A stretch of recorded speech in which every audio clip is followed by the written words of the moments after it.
All right, let's go ahead and tackle 2, 3, work together.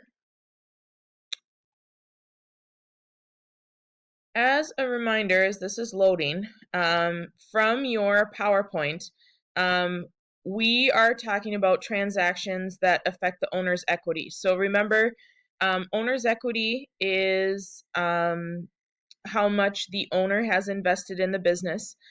One of the things you talked about was sales, and in the fact that sales is an increase in owner's equity from revenue.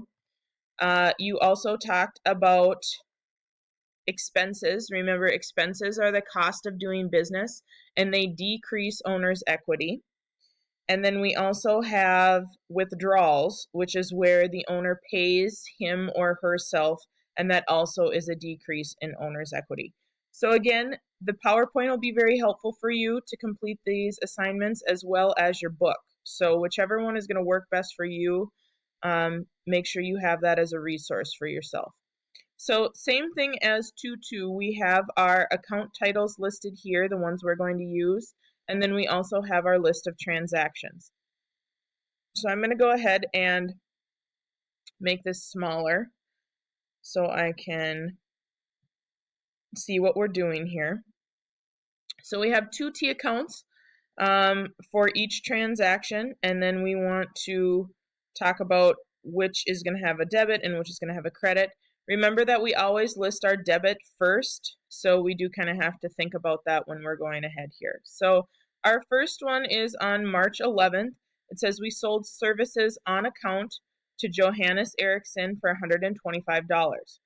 So the first thing we have to think about here is, notice that it says sold, so we know that we have made a sale of some sort. Also, it says that we sold services on account. So it says that we did not receive cash for sales. So this means that someone bought something from us, but they didn't pay for it right away. So if we remember, on account here is referring to an accounts receivable specifically for Johannes Eriksson. And that one is going to be the one that's going to get our debit. So I'm going to put that one first, accounts receivable, Johannes Eriksson. And then sold services, remember, is going to be a sale. So I'm going to put that one next as my credit option. So when we think about this, remember that accounts receivable is an asset. Assets increase on the debit side, decrease on the credit side. What happened here is that this person now owes us money because we sold something to them, but they didn't pay for it. So that means that this accounts receivable is going up, which would mean it would be debited for $125. I'm going to put that in my debit spot. And then we're going to talk about sales. Sales is an owner's equity account, and we have to think, what does sales do to owner's equity? Well, sales increases owner's equity. So it increases on the credit side, decreases on the debit side. If you think about it, owner's equity goes up with a credit, decreases with a debit. So our sales is going to increase with a credit of $125. Okay. Let's go ahead and look at our March 13th transaction. It says we received cash from sales for $260. So this time again, we made a sale, but we received cash. So cash is going to be our first account, and sales is going to be our second. So again, cash, remember, is an asset. Assets increase on the debit side, decrease on the credit side. So when we think about cash, if it says we received cash, cash must be going up. So it's going to be debited for $260. And then sales again, sales falls under the owner's equity. Owner's equity increases with a credit, decreases with a debit.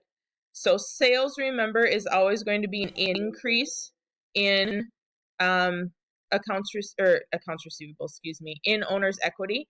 So sales is going to get the credit for $260.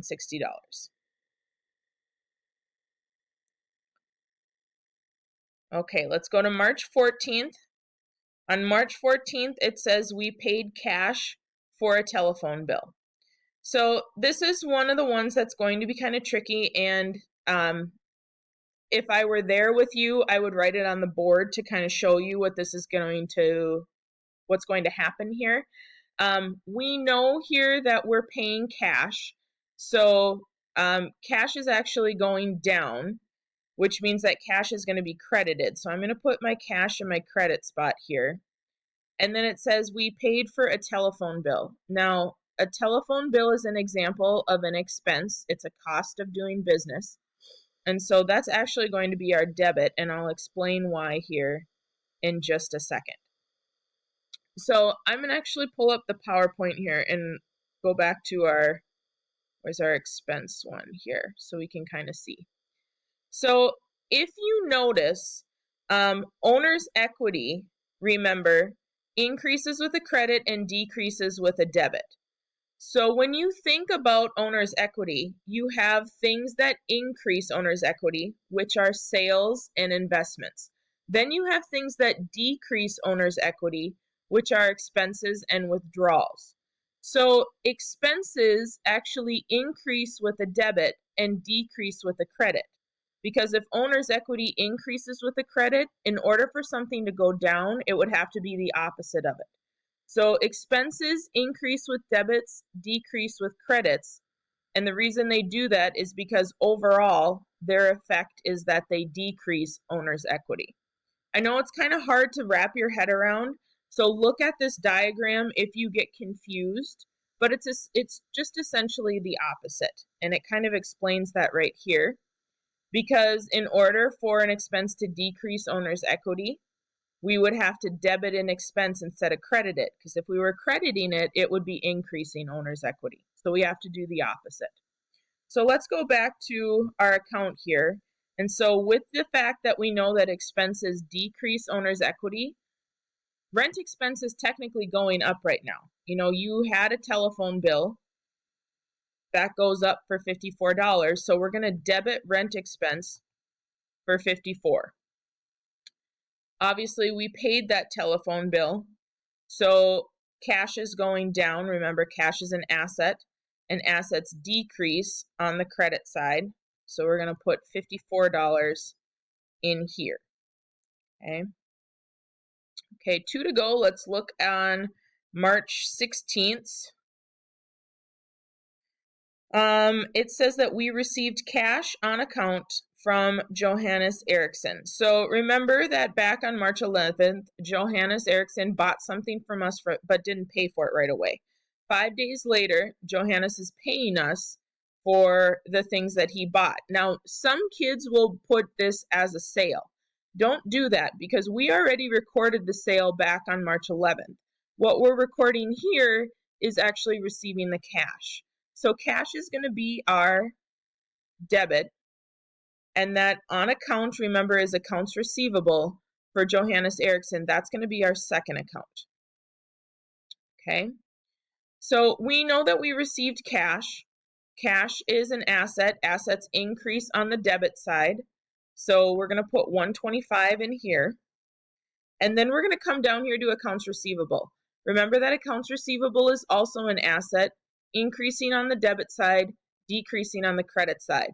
This is decreasing because Johannes already paid us. Okay, he's paying us, so the amount he owes us is going down. So we're going to credit his accounts receivable account for that $125. And our last transaction here, I just got to check my time and make sure we've got enough here to get through this. Our last transaction is on March 19th. We paid cash to the owner for a withdrawal of equity of $200. So again, this is something that's very similar to the expense. If you remember when I was talking about this, I got to go down here to the withdrawal. Withdrawals, remember, are when the owner takes money out of the business account and puts it into their personal one. So again, this is affecting owner's equity, but because it's technically decreasing owner's equity, a withdrawal is going to increase with a debit and decrease with a credit, because it's, again, that opposite, just like it was with the expense. If we said that a withdrawal increased with a credit, that would be saying that owner's equity is going up. And that's not the case when you are taking money out of your business to pay for yourself. So this is what it looks like Again, we have this account called a drawing account, and that refers to specifically when the owner is paying him or herself. So let's go back to our work together here. And so remember that our owner is John Jensen, and notice that we have a drawing account for him.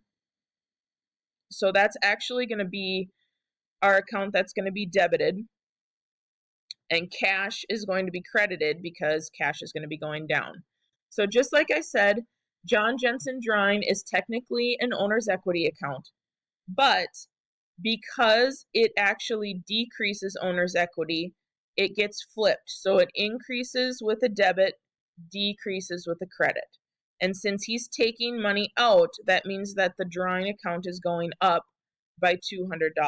So we put $200 on the debit side, and then paid cash. Hopefully we're getting familiar with the fact that cash is an asset. Assets increase on the debit side, decrease on the credit side. So cash is going down, decreasing, for $200. Okay.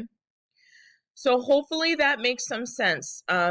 Like I said, I would highly recommend spending some time with chapter 2 in the book and also looking over this PowerPoint. It's going to be the most helpful for you to be successful as we go through. Don't forget about that, I think it's slide 18 back here, to ask yourself these 4 questions when you're looking at each transaction. Which accounts are affected? How is it classified? Is it increasing or decreasing? And then obviously, does that mean it's a debit or a credit? Okay. So you can go ahead and do your on your own. It's very similar to what we just did here in Work Together. And then you have your application problem for 2-3 to do as well.